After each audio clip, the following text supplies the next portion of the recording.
యాక్చువల్‌గా అంటే తెలుగు సినిమా చరిత్ర మీద అనేక పుస్తకాలు వచ్చినాయి ఇంతకుముందు గూడా. మా ముందు తరాల నుంచి ఇప్పుడు ఆ సమకాలీన తరంలో కూడా అనేక పుస్తకాలు వస్తున్నాయి.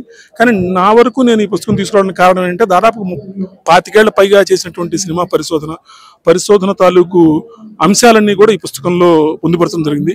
ఒక్క తెలుగు సినిమా గురించే కాకుండా భారతీయ సినిమా గురించి, అలానే Tamil cinema, Telugu cinema, Kannada cinema, Malayalam cinema వీటన్నిటిలో కూడా భారతీయ సినిమా మూకీల రోజుల నుంచి టాకీల్లోకి ఎలా ప్రయాణించింది, మూకీలకు ముందు అసలు ఎలాగా అసలు సినిమా మన దేశంలోకి వచ్చింది 125 ఏళ్ల క్రితం, అవన్నీ కూడా వివరాలు, అట్లనే అనేక చరిత్రలో ఉన్నటువంటి తప్పుల్ని సరిచేస్తూ అనేక కొత్త ప్రతిపాదనలు చేస్తూ ఈ పుస్తకంలో రాయడం జరిగింది. ఇది నిజానికి విశ్వవిద్యాలయంలో పరిశోధన కింద మద్రాసు విశ్వవిద్యాలయంలో 1999, 2000 ప్రాంతంలో మొదలుపెట్టిన కృషి ఇవాళ ఈ రూపంలో ఫస్ట్ రీల్ కింద జనం ముందుకు వచ్చింది. నిజానికి అంటే ఇప్పుడు గూగుల్ సమాచారం కూడా ఇలాంటి పుస్తకాల నుంచి వచ్చిందే. గూగుల్ సమాచారం ఇలాంటి పుస్తకాల నుంచి వచ్చిందే. ఆర్టిఫిషియల్ ఇంటెలిజెన్స్ లో మనం వాట్సాప్లోనే దేనిలో కొడితే అడిగితే వచ్చినటువంటి సమాచారం. కాబట్టి పుస్తకాలు రాసేటువంటి వాడికి ఉన్నటువంటి శక్తి, మేధ ఏఐకో గూగుల్కో ఒక ముడిసరుకు అవుతుంది.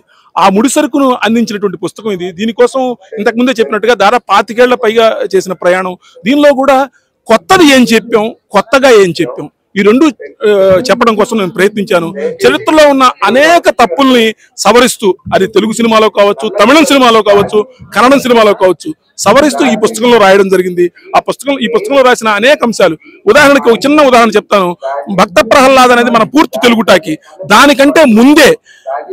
దానికంటే ముందే దాదాపుగా 6-7 నెలల ముందే కాళిదాస్ అనే ఒక సినిమా వచ్చింది. కాళిదాస్ అనే తెలుగు తమిళ టాకీ కింద చెప్పుకున్నటువంటి ఆ సినిమాలో డైలాగులన్నీ పూర్తిగా తెలుగు కాబట్టి తెలుగు మొట్టమొదటిసారిగా వెండి తెరపై వినిపించింది ఆ సినిమాలో. కాబట్టి ఆ సినిమా గురించి అనేక వివరాలు దీనిలో ఉన్నాయి. అలాగే కన్నడ హీరోయిన్ ఎవరు అనేది ఇప్పటివరకు కన్నడం పుస్తకాల్లో కూడా చాలా తప్పులు రాస్తూ ఉన్నారు. ఆ తొలి హీరోయిన్ ఎవరు కన్నడంలో, సతీ సులోచన అనే హీరో సినిమాలో చేసినట్టు ఆ హీరోయిన్ త్రిపురాంబ గురించిన విశేషాలు, ఆవిడ ఫోటో, అవన్నీ కూడా ఈ పుస్తకంలో ఉన్నాయి. అలాగే అనేక అంశాలు, ఇలా చెప్పుకుంటుంటే అనేక అంశాలు దీనిలో ఉన్నాయి. అనేక పెద్దలు రాసినటువంటి, ముఖ్యంగా ఇదే పుస్తకానికి రాజమౌళి గారు ముందు మాట రాయడం జరిగింది. అలానే దర్శక కురువృద్ధులు సింగీతం శ్రీనివాసరావు గారు ఈ పుస్తకం గురించి ముందు మాట రాయడం జరిగింది. అట్లానే ఊర్వశి శారద గారు ఇంతవరకు అంటే మొదటి రోజుల్లో, ఆ రోజుల్లో ఉత్తమ నటిగా జాతీయ అవార్డు, ఊర్వశి అవార్డు అందుకున్నటువంటి 3 సార్లు అందుకున్నటువంటి ఆ రోజుల్లో ఒక తిరుగులేని రికార్డు సృష్టించినటువంటి ఊర్వశి శారద గారు. అలానే ప్రకాష్ రాజ్ కూడా ఈ పుస్తకం గురించి రాయడం జరిగింది. అలానే ఇందాక మీరు విన్నారు త్రివిక్రమ్ గారు చదివిన తర్వాత త్రివిక్రమ్ గారు ఏమన్నారనేది. ఇవాళ అంటే వీళ్ళందరూ నా మీద ప్రేమతో కాదు, పుస్తకం మీద, సినిమా మీద ప్రేమతో, సినిమా చరిత్ర మీద ప్రేమతో, సినిమా చరిత్రలో చెప్పిన అనేక అంశాల మీద ప్రేమతో ఈ పుస్తకం గురించి వాళ్ళు తమ భుజానికి ఎత్తుకొని ఈ పుస్తకం గురించి చెప్పడం జరిగింది. అక్షరం మీద ప్రేమ అంటే నిజానికి మా నాన్నగారు రెంటాల గోపాలకృష్ణ గారు దాదాపు 200 పుస్తకాలు రాసినటువంటి రచయిత, ప్రముఖ అభ్యుదయ కవి. శ్రీశ్రీ, ఆరుద్ర, అనిశెట్టి, వీళ్ళందరూ, అనిశెట్టి ఆయన క్లాస్మేట్స్. అలా 1940ల నుంచి ఆయన రాసిన దాదాపు 200 పుస్తకాలు రాయడంతో ఆయన కూడా ఆ రోజుల్లో సినిమా జర్నలిజం అనేది ఇలా ఉండేది కాదు. కాబట్టి అప్పట్లో ఆంధ్రప్రభలో కేవలం వీక్లీ ఒక్కసారి మాత్రమే సినిమా పత్రిక వచ్చేది. ఇప్పుడు అంటే డైలీ ప్రతిరోజు సినిమా పేజ్ వస్తుంది. ఆ రోజున ప్రతి గురువారం, శుక్రవారం నాడో ఒకరోజు మాత్రమే సినిమా పత్రిక వచ్చింది. దానికి ఆంధ్రప్రభలో అప్పటి లార్జెస్ట్ సర్క్యులేటెడ్ తెలుగు డైరీలో ఆయన ఒక పక్కన విజయవాడ ఎడిషన్ ఇన్ఛార్జిగా చేస్తూనే దానికి సినిమా ఎడిటర్గా చేశారు. సో ఆ రోజుల్లో విజయవాడ అనేది సినిమా కేంద్రం కాబట్టి అక్కడ జరిగేటువంటి అనేక సంఘటనలకి, అనేక ఫంక్షన్లకి, ఇష్టాగోష్ఠులకి, వాటన్నిటికి కూడా ఆయన ముఖ్య అతిథిగా వెళుతూ ఉండేవాళ్ళు. సో ఆ రకంగా ఆయన చూసి నేను ప్రేరణ పొంది బహుశా నాకు ఒక 4 ప్రభుత్వ ఉద్యోగాలు వచ్చినా కూడా కాదనుకొని అక్షరం మీద ప్రేమతోటి ఇటు జర్నలిజంలోకి రావడం జరిగింది. అలా ఈ ప్రయాణం కొనసాగుతోంది. అంటే చాలా 200 పుస్తకాలు రాసేటప్పటికి 1-2 ఎంచుకోవడం కష్టం.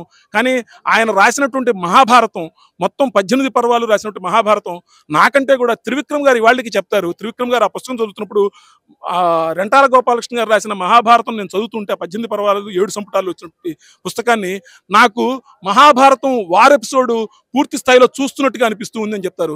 మొన్న గీతా ఆర్ట్స్ ఇట్లాంటి అనేక సినిమాలు, ఇప్పుడు అనేక సంస్థలు ఇప్పుడు మహాభారతం తీయాలనుకున్నావు కాబట్టి ఆ పుస్తకం కోసం అనేక సార్లు నన్ను కలవడము, సంప్రదించడం జరిగింది. దురదృష్టవశాత్తు ఆ పుస్తకం ఇప్పుడు ఇంకా అందుబాటులో, అంటే ముద్రణ ప్రతులు అయిపోయినాయి, మళ్ళీ పుస్తకం కింద వేయాలి, పబ్లిషర్స్ వేస్తారేమో అని. ధర్మవరపు సుబ్రహ్మణ్యం గారు ఆ రోజుల్లో ఎవరింట్లో పెళ్లి జరిగినా కూడా ఈ పుస్తకాల సెట్టు, మహాభారతం, రామాయణం సెట్టు మా నాన్నగారు రాసినవి అందజేసేవాళ్ళు.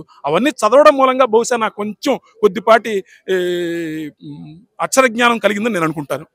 నిజానికి ఇది యాక్చువల్‌గా 2 భాగాల కింద చేయాలనుకున్నానండి. అంటే ఒకటే భాగం అయితే గనక 1000 పేజీల పుస్తకం అయిపోతుంది కాబట్టి, ఇది ఒక భాగం కింద ఫస్ట్ రీల్ కింద 550 566 పేజీల పుస్తకం వచ్చింది.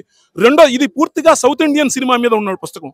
రెండో పుస్తకం పూర్తిగా మొట్టమొదటి తెలుగు టాకీ భక్త ప్రహ్లాద్ ఎవరు? ఇవాల్టికి మన తొలి సినిమా సంగీత దర్శకుడు ఎవరో తెలియదు. ఇట్లాంటి అనేక అంశాలు, అనేక తప్పులున్నాయి. ఆ సినిమా తీసిన ప్రొడక్షన్ కంపెనీ పేరు తప్పు రాస్తూ ఉంటారు. ఇది మీ ఇందాక చెప్పినట్టు గూగుల్‌లోను, ఏఐలో కూడా వచ్చేది అవే. అట్లానే ఆ సినిమాకి పనిచేసిన కెమెరామెన్ అనేక అంశాలు మనకి ఇప్పటికీ మరుగున పడిపోయి ఉన్నాయి. అవన్నీ వెలికి తీసుకొచ్చి ఇమ్మీడియేట్‌గా కొద్ది రోజుల్లోనే, కొద్ది నెలల్లోనే కేవలం మన మొట్టమొదటి పూర్తి తెలుగు టాకీ భక్త ప్రహ్లాద మీద నెక్స్ట్ పుస్తకం తీసుకురావాలని ఒక చిన్న ఆలోచన అయితే ఉంది. భగవంతుడు సహకరిస్తే, మిత్రులందరూ కూడా సహకరిస్తే బహుశా అది త్వరలోనే తీసుకొద్దామని ఒక చిన్న కోరిక అయితే ఉంది. థ్యాంక్ యూ అండి.